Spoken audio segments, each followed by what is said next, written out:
नमस्कार, आप देख रहे हैं द पब्लिक वर्ड। मैं सुभाष चौधरी हूं।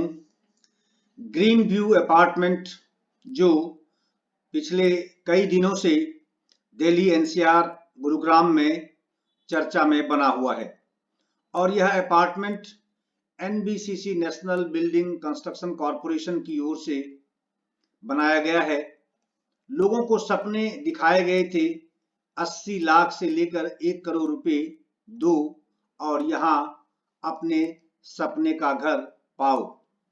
इसमें महंगे फ्लैट्स के साथ साथ ईडब्ल्यूएस कोटे के भी फ्लैट्स बनाए गए थे, जिनमें से वर्तमान में 100 से अधिक फैमिलीज रह रही हैं और अपनी मेहनत की कमाई उन्होंने एनबीसीसी को सौंपा। बहुतों ने इसमें से लोन लिए बैंक से और महंगी ब्याज दर आज तक वो भुगत रहे हैं। बावजूद इसके उनके सिर पर तलवार लटकी हुई है और अब तो उन्हें भी 1 मार्च से पहले खाली करने का नोटिस चस्पा कर दिया गया है और इसमें एनबीसीसी की इस बेईमानी में जिला प्रशासन भी पूरी तरह अब सहयोगी बनने की स्थिति में खड़ा है। हालांकि 2 दिन पहले मीटिंग बुलाई गई थी और उसमें केवल हाई राइज बिल्डिंग में रहने वाले 30-40 फैमिलीज के जो प्रतिनिधि थे उनको बुलाया गया था, लेकिन ईडब्ल्यूएस में जिसमें सबसे अधिक लोग रह रहे हैं, 100 से अधिक फैमिलीज रह रहे हैं और आर्थिक रूप से बहुत कमजोर वर्ग के लोग रहे हैं, अपनी मजदूरी अपनी मेहनत से अपनी जिंदगी चला रहे हैं, उनके प्रतिनिधियों को बुलाने की जहमत नहीं उठाई गई। उन्हें मीटिंग में उनकी आवाज, उनके दर्द, उनकी व्यथा को समझने और सुनने के लिए जिला प्रशासन ने उन्हें आमंत्रित नहीं किया, उन्हें नहीं बुलाया। बहरहाल द पब्लिक वर्ल्ड ने उस मौके पर जाकर ईडब्ल्यूएस कोटे में रह रहे लोगों से बातचीत की और उनके दर्द को समझने की कोशिश की। उनका यह कहना था कि साहब, कौन चाहता है कि बिल्डिंग के नीचे दबकर मरे। बिल्कुल सही बात है, लेकिन हालात ऐसे हैं, भई गति साफ छुछुंदर केरी। अगर वो बिल्डिंग छोड़कर बाहर जाते हैं तो वो बेघर हैं। आज वो उस अवस्था में नहीं है कि वो फिर इस प्रकार के फ्लैट्स खरीद सकें और दूसरी तरफ अगर वो यहाँ रहते हैं तो इसे असुरक्षित घोषित कर दिया गया है और अब तो यह बताया गया है कि जिला प्रशासन गुरुग्राम आमदा है पुलिस बल के सहारे उन सबको 1 मार्च से पहले इस परिसर से बाहर करने को। लेकिन वहां की जो फैमिलीज है, ईडब्ल्यूएस फैमिलीज जो भी लोग हैं, वो इस बात पर अड़े हुए हैं कि वो यहाँ से नहीं जाएंगे, अपनी जान दे देंगे, क्योंकि अब उनके पास कोई विकल्प बचा नहीं है। वो ऐसे भी सड़क पर खड़े हैं। वो कहते हैं कि अगर हमारी बिल्डिंग को केवल रिपेयर कर दिया जाए तो वह रहने लायक है और हम इसी में अपनी जिंदगी गुजर बसर कर लेंगे, अपने बच्चों को लेकर किसी तरह इसी में अपना जीवन यापन कर लेंगे, क्योंकि उन सब ने आसपास के स्कूलों में ही अपने बच्चों का एडमिशन कराया हुआ है और अभी इस सेशन लास्ट नहीं हुआ, ये फरवरी का महीना है और अब बच्चों के एग्जाम्स शुरू हो चुके हैं, बहुत सारे स्कूल्स में शुरू होने वाले हैं। ऐसे में आप कहाँ जाएंगे दर दर की ठोकरें खाने के लिए? तो इसीलिए ये जो फैमिलीज है ये बहुत व्यथित है, बहुत परेशान है, इनकी रातों की नींद उड़ी हुई है। आइए आपको सुनवाता हूं कि ईडब्ल्यूएस में रहने वाले लोग क्या कहते हैं और क्या है उनकी व्यथा और वो क्या मांग कर रहे हैं डिप्टी कमिश्नर गुरुग्राम से और एनबीसीसी से। खासकर एनबीसीसी के अधिकारियों को उन्होंने कितने सुंदर सुंदर शब्दों से संबोधित किया, उनकी अपनी कारगुजारी, उनकी बेईमानी, उनके भ्रष्ट आचरण को लेकर। आइए सुनिए। आपका क्या नाम है? मेरा नाम अमित कुमार है सर। आप ईडब्ल्यूएस फ्लैट्स में रहते हैं? हाँ जी, हाँ। क्या आपका क्या इशू है जो ये विवाद चल रहा है? यहाँ से खाली करने को कहा गया है, फ्लैट्स कह रहे हैं कि ये इनसिक्योर घोषित कर दिया गया है, असुरक्षित है, रहने के लायक नहीं है, तो इसमें अब क्या क्या प्रतिक्रिया है आपकी और आप लोग क्या सोच रहे हैं? सर हम ये कहना चाहते हैं क्योंकि ये जो अनसेफ घोषित किया गया है वो हाई राइज बिल्डिंग को किया गया है, जो कि 14 फ्लोर की बिल्डिंग है।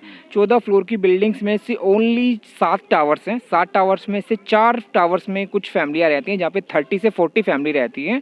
बाकी जो रेस्ट ऑफ फैमिली जो रहती हैं 100 से अबव वो EWS सेक्शंस में रहती हैं, जो कि J और H ब्लॉक है। और जो NBCC के जो 3 टावर है G, H और F, वो कभी सेल आउट हुए ही नहीं हैं। और ये इनकी टेस्टिंग रिपोर्ट दिखा के यहाँ पे ABCD के ओनर्स को भी परेशान किया जा रहा है। और EWS के जितने जो मेंबर्स रहते हैं वहाँ पे एक छोटे से 1 रूम सेट में जो 4 फैमिली मेंबर रहते हैं, 2 बच्चे, एक हस्बैंड वाइफ, अपनी ज़िंदगी का यापन कर रहे हैं। और वो लो राइज बिल्डिंग है, वहाँ पे इतने मेजर इशू नहीं है और फिर भी उसको बिना किसी टेस्टिंग के उसको अनसेफ घोषित कर दिया गया है। तो ये आपका 2 इशू, एक तो क्या कि आपकी जिस बिल्डिंग में आप रह रहे हो उस ब्लॉक का उसकी टेस्टिंग नहीं की गई है। दूसरा इशू आपका ये है कि क्या आप उसको अभी खाली नहीं करना चाहते? नहीं सर, हम बिल्कुल नहीं खाली करना चाहते, क्योंकि हमारे पास एक ही आशियाना है और ये जो आशियाना है हमें BPL कार्ड के तहत मिले हैं, और जिसकी वजह से हमारे रिलेशंस वालों की वजह से हम यहाँ पे रह रहे हैं।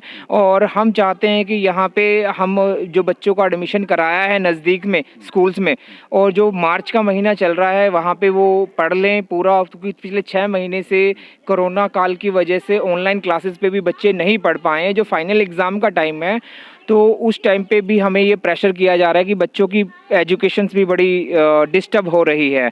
तो हम वहाँ पे शांतिपूर्वक तरीके से रहना चाहते हैं। नहीं, लेकिन आपने सुना कि डिस्ट्रिक्ट एडमिनिस्ट्रेशन ने भी कहा, NBCC ने भी कहा, क्या NBCC ने आप सबको किसी को नोटिस दिया है अब तक? सर NBCC के नोटिस कुछ भी नहीं आए हैं EWS के लिए, लेकिन जो जितने भी नोटिस आते हैं वो NBCC अपनी मक्कारी दिखाते हुए जो करप्टेड अधिकारी हैं वो EWS की सेक्शंस में भी उस नोटिस को चिपका के चले जाते हैं। नहीं, बाय नेम क्या कभी आपको नोटिस आया? आप इधर आइए प्लीज, आप इधर आ जाइए। आपका नाम? शमशेर सिंह जी। शमशेर जी, ये बताइए, आप EWS फ्लैट में रह रहे हैं, क्या आपको बाय नेम, क्योंकि आप एक ओनर हैं यहाँ के, तो बाय नेम आपको नोटिस दिया गया है कि आप ये असुरक्षित है और आप खाली? ऐसा कुछ नहीं दिया गया। नहीं दिया गया? नहीं ना दिया। ही कभी कोई मेल। तो आप वो नोटिस कहाँ, वैसे केवल उस ब्लॉक में आके चिपका जाते हैं? वैसे चिपका जाते हैं जी। अच्छा, इन जनरल एक नोटिस दिया है। और वैसे ये कब चिपकाया है? ये तो अभी सर ये तो कितने पिछले दिन हो गए? अक्टूबर मंथ से चिपके हुए हैं। अच्छा, और अब जब से चिंटल बिल्डिंग गिरी है उसकी वजह से, क्योंकि सबसे पहले तो ये हाई राइज वाली बिल्डिंग वाले काफी उठा रहे हैं, तो जब पिछले 2 दिन से 3 दिन से ज्यादा चीजें हो रही हैं। मतलब आपका ये कहना कि प्रशासन केवल अपनी जान, अपनी गला दबने से बचाने के लिए वो अब सक्रिय हो गए हैं कि कहीं अगर यहाँ घटना बना रहा है सर, हमें बलि का बकरा बना रहा है। और हम आपने लगभग कितना पे किया EWS फ्लैट के लिए? सर EWS के लिए 2 लाख रुपए के आसपास हमने पे किया, और उसके बाद में ये जो एक BPL कोटे के तहत अलॉटमेंट थी और उसकी वजह से, लेकिन आज यहाँ पे जो रेट है जो कंप्लीट होने के बाद जो सर्कल रेट है वो 4200 रुपये पर स्क्वायर फीट का रेट है, जो कि एक फ्लैट की कॉस्ट जो बनती है वो 11 लाख रुपए के आसपास बनती है। अब हमें ये 2 लाख रुपए के ऊपर इंटरेस्ट के साथ पेमेंट दे के रिफंड कर भी देंगे तो हमें 2 लाख रुपए में वो BPL कार्ड के फ्लैट्स नहीं मिल सकते। तो हमारी प्रशासन से ये गुजारिश है कि हमें जिस भी हालात में चाहे अगर हम यहाँ से निकल जाते हैं तो हम इन फ्लैट से शायद मरेंगे, लेकिन अगर हम यहाँ से इन फ्लैट को छोड़ देंगे तो हम डेफिनेटली मर जाएंगे, क्योंकि बिकॉज हमने इतनी सारी अमाउंट का ब्याज देके हम 1 मार्च का समय तय कर दिया है, उससे पहले खाली करना है। तो अब अगर फोर्सफुली खाली कराया जाता है तो फिर क्या स्थिति बनेगी? क्या चाहते हैं फिर आप उस वक्त क्या करेंगे आप?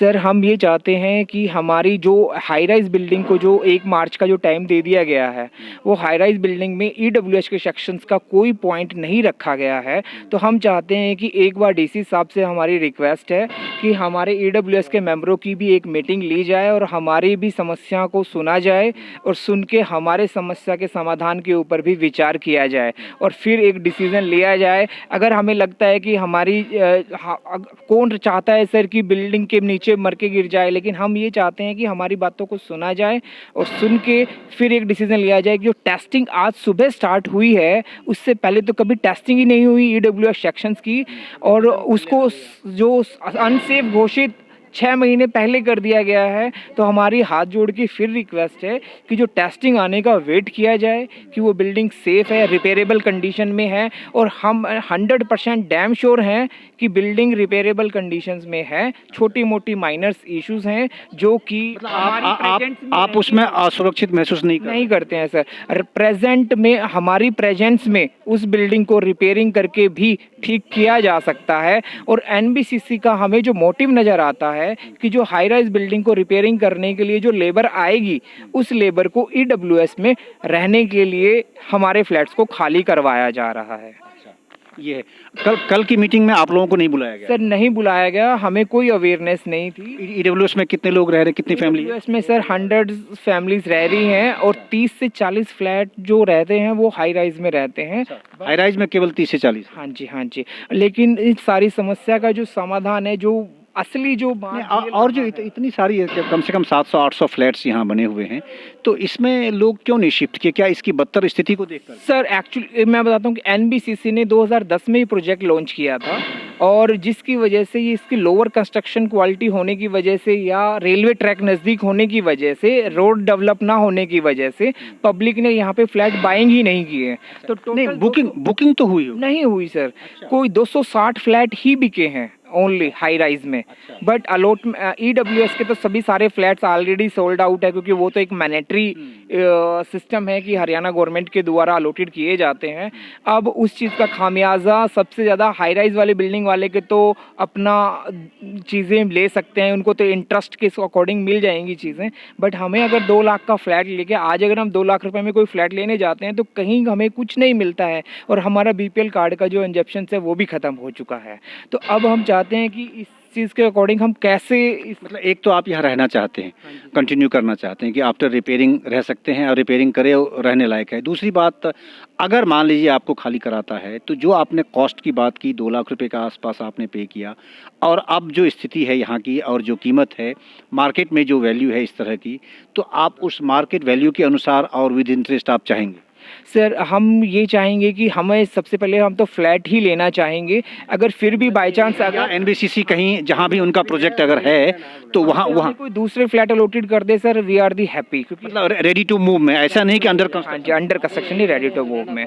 और रहना हम यहीं पे चाहते हैं सर, क्योंकि हमें यहाँ पे हमारे बच्चों का एडमिशन करा चुके हैं। अब दूसरी जगह जाएंगे तो बहुत सारी शिफ्टिंग की चीज़ें रहती हैं। हमारी जॉब, हमारे काम, हमारे सब चीज़ें यहीं पे चल रही है। हमारी बिल्डिंग में कोई प्रॉब्लम नहीं है तो हम शिफ्ट क्यों करें? अच्छा, क्यों जाए कहीं? प्रॉब्लम तो जो है वो हाई राइज बिल्डिंग में है। बड़े फ्लैटों में है प्रॉब्लम, छोटे में कुछ है ही नहीं दिक्कत। रिपेयर होना है थोड़ा बहुत वो कर दे। जितने 100 लोग जो रह रहे हैं उसमें वो सब के सब एक मत हैं कि वो नहीं जाना चाहते सर। वो सभी के सभी एक मत है। लेकिन इस बात का हाई राइज बिल्डिंग के रेजिडेंट्सों को ये डर रहता है कि अगर हम ईडब्ल्यूएस की साइड के लोगों को साथ लेके चलेंगे तो हमें जो रिफंड की डिमांड ये कर रहे हैं तो वो उनको रिफंड नहीं मिल पाएगी। तो इस वजह से वो ईडब्ल्यूएस सेक्शंस के मुद्दे को उठाने ही नहीं देते, ना ही कभी उस मीटिंग्स में बुलाते हैं, और ना ही एनबीसीसी भी चाहती है कि एनबीसीसी को सबसे बड़ा मुद्दा ये है सर कि 2010 में जब ये लैंड परचेज की थी एनबीसीसी ने तो 70 से 80 लाख रुपए पर एकड़ था, जो कि आज की रेट में 6 से 8 गुना रेट हो चुके हैं लैंड के रेट। और जब तक एनबीसीसी को बाकी 500 से ज़्यादा फ्लैट उनके अनसोल्ड पड़े हुए हैं जो कि वो अभी तक बिके ही नहीं हैं, तो उनको वो बेचने के प्रेशर्स है। तो एनबीसीसी चाहती है कि इस प्रोजेक्ट को आगे के जो उनके 3 टावर जो बिके नहीं थे उन्हीं की टेस्टिंग करा के उसको अनसेफ घोषित करके सारे जो रेजिडेंट्स जो रह रहे हैं उनको भी यहाँ से खाली करा दिया जाए। एनबीसीसी के अधिकारी से आप लोगों की ईडब्ल्यूएस कोटे वाले की कभी कोई बातचीत नहीं हुई है सर। हमने बहुत बार मेल भी डाली है, मैं मेल आपको दिखा सकता हूँ। आज सुबह हमने एक मेल डाली है कि आज कोई बिल्डिंग को टेस्टिंग करने के लिए, कोई पिलर्स को क्रैक तोड़ने के लिए आए हैं तो क्या वो आपके ऑथराइज बंदे हैं या आपकी मेल में, तो उनकी मेल का कोई रिप्लाई नहीं आया है और ना ही वो हमें कोई मेल करते हैं, ना ही कोई हमसे कोई बात करते हैं। क्या आप जो 100 फैमिलीज हैं ये अपना कोई ज्ञापन आप डिप्टी कमिश्नर को देना चाहेंगे? डेफिनेटली सर, हम ये प्लान कर रहे हैं क्योंकि हमें अभी तक इस मैटर का पता नहीं था। जब हमें कल इस बात का पता चला कि जब गुड़गांव न्यूज़ में और ये न्यूज़पेपर पर जब हमने देखा कि 1 मार्च को ईडब्ल्यूएस को भी फ्लैट खाली करने हैं, तो हम अब आगे की रणनीति के हिसाब से मिस्टर डीसी निशांत यादव जी से मिलना चाहेंगे और मिलके हम हमारी बात रखना चाहेंगे, क्योंकि ईडब्ल्यूएस का एक अलग सेक्शंस है और हाई राइज बिल्डिंग का एक अलग मुद्दा है। तो हाई राइज बिल्डिंग के मुद्दे को एक अलग तरीके से नज़रिए से देखा जाए और ईडब्ल्यूएस के मेंबर्स को अलग नज़रिए से देखा जाए, उनके लिए एक अलग प्रावधान हो और हमारे लिए एक अलग प्रावधान हो। तो इसकी हम एक गुजारिश करते हैं कि वो हमारी बात को ध्यान से रखेंगे और हमें इंसाफ देंगे। Thank you.